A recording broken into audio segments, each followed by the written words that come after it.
Did you know that about 38 million adults in the United States have diabetes, and 1 in 5 of them are not even aware of their condition? You know, diabetes ranks as the 8th leading cause of death in our country.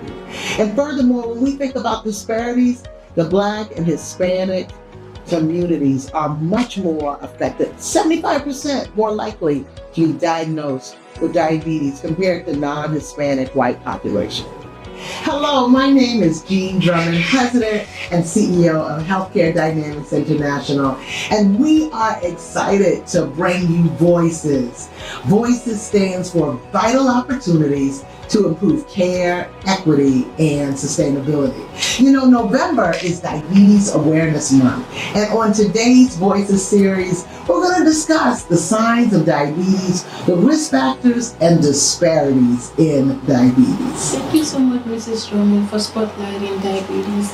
It is really important for us to raise awareness about this chronic disease, and how can we explain diabetes to people who are unfamiliar with it? So, team, would you mind sharing with me? Do y'all remember the different types of diabetes? Yes, type 1 and type 2 diabetes. Okay. And what about gestational diabetes? Diabetes among pregnant women. You're exactly right. Both of you are right. Absolutely. And so, let me just first of all share. Type 1 diabetes is thought to be caused by an autoimmune reaction. Actually, your body attacks itself by mistake. And so this reaction stops your body from making insulin. And insulin is so very vital. And so if you have type 1 diabetes, you'll need to take insulin every day to survive. So you can imagine. That's usually in children, right? But type 2 diabetes now, your body doesn't use the insulin well.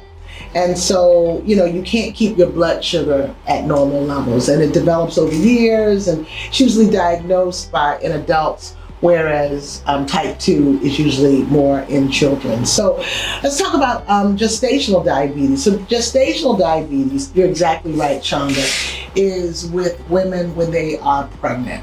And oftentimes they've never even had diabetes before.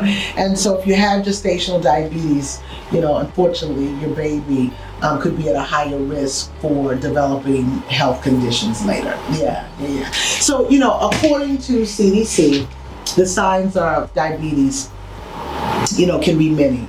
Urinating a lot at night, extremely thirsty, overwhelmingly thirsty, losing weight. I don't know about y'all, but sometimes I'm trying to lose weight, right? But this is losing weight by 2, right?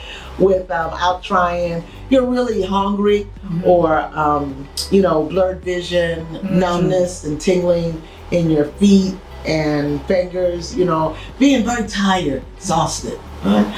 Dry skin, and even can have sores that don't really heal well, and you just tend to seem to get infections, more often. So this is why it's so very important why we have Voices, because you gotta go see your doctor. You gotta go have those annual visits. Yes. Those annual visits are important because your doctor can take can do your examinations, you can share, because the unfortunate thing is many adults have diabetes and don't even know. Wow. So that's so crazy. All right.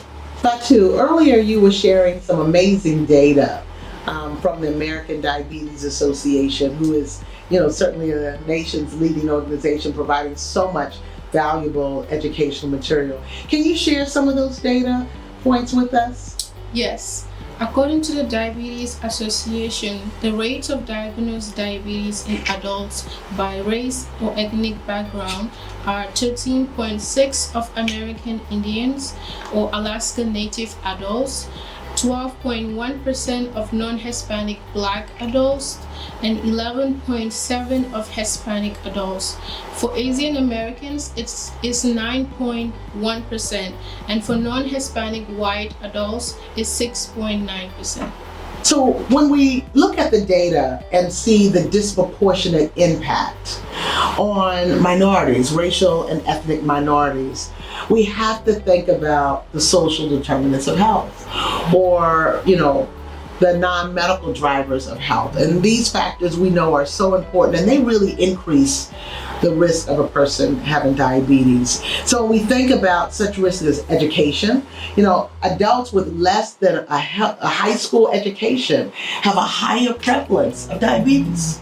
Wow. I mean, it's something. That reading, income. There's lower income increases the risk of having diabetes. Those with family incomes, that are above 500% of the federal poverty line have a lower prevalence rate. Think about that, right? The geographic location. Adults in non-metropolitan areas, so we're talking about rural areas, right, tend to have a higher prevalence of diabetes than those in metropolitan areas. Makes you think about where you live. Zip code matters, right?